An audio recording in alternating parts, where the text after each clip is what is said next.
Dreams, we learn in the Quran and Sunnah, can occur from Allah subhanahu wa ta'ala, and they can occur from shaitan, and they can occur from your own imagination.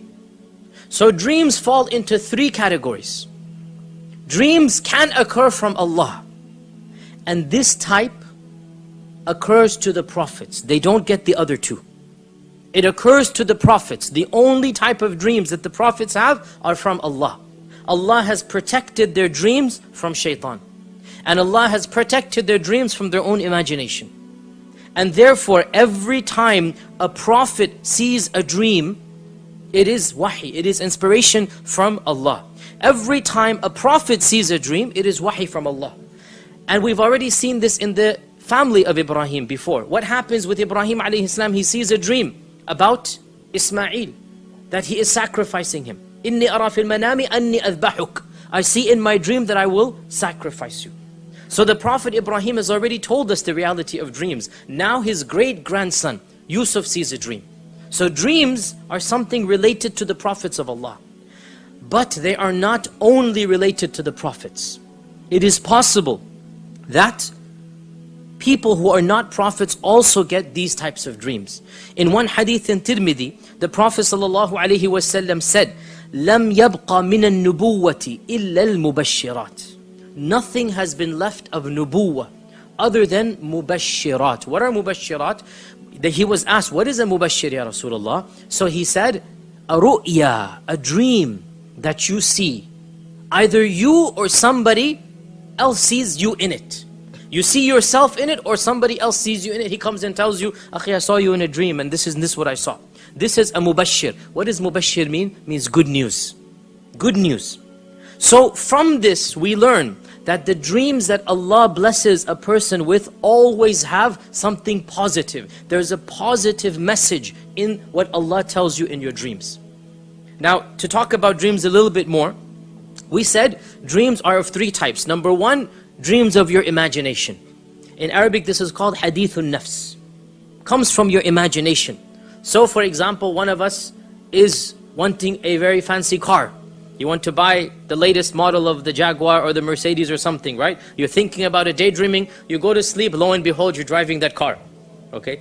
This is your hadithun nafs. This is your imagination. And scientists say, this is not from scholars, but scientists say, scientists study dreams, right? There's a special group of scientists who study dreams. I find this very tickling that, mashallah, if they fall asleep on the job, they're the only group of people they can say, we're working while we fall asleep. So there are scientists who study dreams. These scientists, they tell us that this type of dream occurs every night. There's a phase in our sleep when it's called REM, rapid eye movement. There's a phase in our sleep every single night where everybody dreams. Now the sign of this dream, you all know it. When you wake up, the dream is absolutely fresh, right? But then within 5 seconds, what happens? It's gone. This is the indication, this is this type of dream. It's your imagination. And external impulses affect this type of dream. External impulses, right? So if somebody throws water on your face, you're gonna dream that you're drowning or something, okay? If you hear your alarm clock go off, it will somehow affect your dream, correct? Something will happen in your dream. If somebody is calling you, wake up, it's time for Fajr. In your dream, it will be translated that somebody is waking you up, correct, right? That type of dream has nothing to do with good or bad. It's your own imagination. Hadithun nafs. And the sign of it, you don't remember it at all. You wake up and within 5 minutes, by the time it's middle of the day, you don't even remember anything about the dream, right? This is the sign, hadithun nafs. The second type of dream, it is called in Arabic hulum. And hulum is an evil dream. In English we call it a nightmare. In English we call it a nightmare. And these types of dreams are from shaitan. These types of dreams are from shaitan. And the sign of this dream is that it terrifies you. You see something evil, something disgusting. You see your loved one die a miserable death. You see yourself in a car accident. You see yourself being chased by evil aliens or beasts or something like this. This type of dream is just the shayateen wanting to irritate you. They're playing a joke, a practical joke on you. And these types of dreams are never, ever, ever true. Nobody should believe this dream. Nobody should believe nightmares. And our Prophet ﷺ said that nightmares should not be told to anybody. If you see an evil dream, don't go tell other people about it. Why? Because shaitan is making a fool of you. Once a man came to the Prophet and he said, "O Messenger of Allah, I saw my head got cut off in the dream and it was rolling like a ball and I'm running after it to pick it up." The Prophet ﷺ said, "Don't tell other people how shaitan played with you last night. Don't go tell other people this. He's laughing now when you go tell him because you believe this dream." What is the sign of this type of dream? You wake up terrified. You wake up in a sweat. You wake up in the middle of the night. What was that? What did I see? This is the sign. This is from shaitan. Shaitan does not know the future. So if you see yourself in a car accident and the next morning you call and say, "I'm not going to go to work because I don't want to drive," shaitan's the one laughing at you. Shaitan's the one laughing at you because you believed him. The nightmares, you have to reject them because there is no truth, not an element of truth in them. Zero. And if you follow it and believe it, shaitan is the one who will be the winner. A nightmare, the Prophet ﷺ said, if you wake up with that type of nightmare, you seek refuge in shaitan. Say, "A'udhu billahi minash shaitanir rajim." And you're allowed to spit on the left-hand side as you do this. And the spit that the Prophet ﷺ talked about is a spit where the noise is made but nothing comes out. Like that. It's called nafath. A noise is made but no spit actually comes out. And that is to expel shaitan from you. And say, "A'udhu billahi minash shaitanir rajim." And also the Prophet ﷺ said, whatever side you're on, turn to the other side. Why? Because shaitan, while he's teasing you, he is around you or sitting on you. So when you say "A'udhu billah" and you turn around, he has to flee and run away. And the Prophet ﷺ said, if it's really bad, then even stand up and pray 2 rak'at to seek refuge in shaitan and to establish that relationship with Allah. Whatever you do, you don't tell anybody, not your loved ones, not your spouse, not your friends, nobody. These types of dreams, you leave them. Also, by the way, dreams of a vulgar nature, wet dreams, these are also from shaitan. Now, a man is not sinful, or a woman is not sinful for having such dreams. However, as you all know, the fiqh is when you wake up and you find that you have reached that state, then you must perform an entire ghusl. That dream is from shaitan, even though there's no sin on you because you don't control your dreams. And that is why the prophets never have wet dreams. None of the prophets can have wet dreams because this is from shaitan, this extreme vulgarity that it is natural. I mean, there's no reason for us to feel guilty about this. It is natural for a person to go through this, and it is not something to feel any issue about. But we should realize that this type of dream is coming from shaitan. It's shaitan who will show us such images in our head and cause this to happen. And then we wake up in the middle of this freezing cold weather and we have to go take a shower. This is not something that is coming from us or from Allah. This is from shaitan. So this is another type of hulm, another type of evil dream. Once again, we don't tell people about it. We don't go tell anybody. But if we wake up in that state, obviously we have to do ghusl. So this is the second type of dream. So the first type was what? Hadithun nafs. The second type, nightmares from shaitan. The third type, this leaves the third type. The third type is mubashirat, or also called in Arabic ru'ya. And ru'ya is a vision from Allah. It is a positive dream. And no dream from Allah will cause you to awake in a frightened state. You will not wake up terrified, or else it wouldn't be a mubashir, would it? What does mubashir mean? From bashir, from bashara. What does mubashir mean?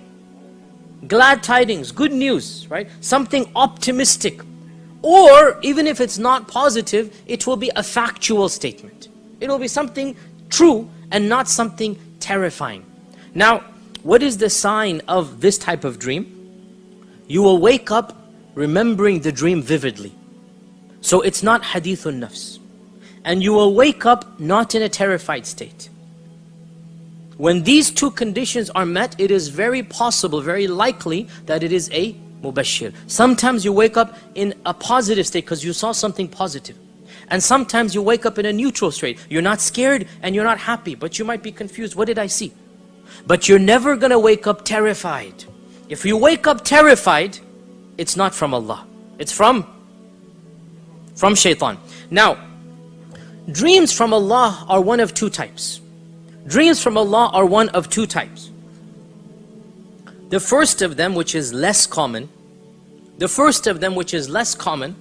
is that you see an actual event with you in it without any symbolism. You see something that will happen in the future. You see something that will happen in the future. And there's no symbolism in it. It's a direct, if you like, an enactment of the future. This is exactly what will happen. Okay? So, the Prophet ﷺ saw a dream that he's doing tawaf around the Kaaba. What year was this? 6th year of the Hijrah. 6th year of the Hijrah, right? He saw a dream, he's doing tawaf around the Kaaba. So, there is no symbolism. When he saw the dream, he knew this is not a symbolic dream. So he said, "O Muslims, I saw a dream, I'm doing tawaf around the Kaaba, let's go do Umrah." What happened that year? They stopped him from coming in. And the Treaty of Hudaybiyah took place, right? With that we will talk about, perhaps maybe 1-2 years from now, inshallah. He saw a dream. There's no symbolism. I saw myself doing tawaf and shaving my hair. This will happen. Allah said in the Quran, this dream that you saw is a true dream. لَقَدْ صَدَقَ اللَّهُ رَسُولَهُ رُؤْيَا بِالْحَقِّ لَتَدْخُلُنَّ الْمَسْجِدَ الْحَرَامِ. You're going to enter Masjid al-Haram. It will happen. Not this year, next. It will happen next year. So this is the first type of dream. That you see an actual enactment of what will happen. This is rarer. It's rare, but it happens. It's more common to the prophets. So Prophet Ibrahim sees, what does he see? إِنِّي أَرَى فِي الْمَنَامِ أَنِّي أَذْبَحُكَ. I see myself sacrificing you. There's no symbolism. It's clear cut, right? More common to the prophets. With regards to such types of dreams, our Prophet ﷺ narrates, Aisha tells us, that for 6 months before the revelation of the Quran, every single night, the Prophet ﷺ would see one of these dreams. For 6 months non-stop. Every time our Prophet ﷺ would go to sleep, he would dream what's going to happen tomorrow. He might be in the suq buying and selling, he dreams it. Next day, the exact same thing happens. He dreams he's going to meet somebody. Next day, that person comes, he meets him. One day, literally, 12 hours gap. He sees the dream, the next morning it happens. For 6 months non-stop. Why? Allah is telling him something special is going to happen. Allah is telling him something great is going to happen, preparing him for the revelation of Iqra. For 6 months this happens, and then Iqra is revealed. So this is this type of dream. We said dreams from Allah are 2 types. Number 1, no symbolism. Number 2, symbolism. And this is the more common type. This is the more common type. Sometimes the prophets have it, yes. And more commonly, even non-prophets have it. And in this type of dream, every object that you see symbolizes, represents something else. So, an ear of corn represents a year of water, according to the story of Yusuf, right? Or a very fat cow and a very thin cow represents a year of drought versus a year of surplus, right? Or X represents Y. A tree represents this, the Kaaba represents that, okay? Light represents something else. In one hadith, the Prophet ﷺ said, I saw men wearing robes of different sizes. Some of their robes were up to their necks, some of them up to their stomachs. And I saw Umar ibn al-Khattab, his robe, his shirt was dragging behind him. They said, how did you interpret it? He said, the religion. People have different sizes of religion. Some's religion is small, some's religion is big. Umar's religion was so strong, it's going all the way back there. So a shirt means religion in this dream. Now by the way, this doesn't mean that in every single dream a shirt symbolizes religion. But in this dream it did. So this type of dream is a symbolic dream. We see it right now in the story of Yusuf right now. Because he sees 11 stars. And he sees the sun and the moon. This is symbolic, symbolism. Everything that you see, every color, every animal, every image, every plant, every inanimate object that you remember, it represents something.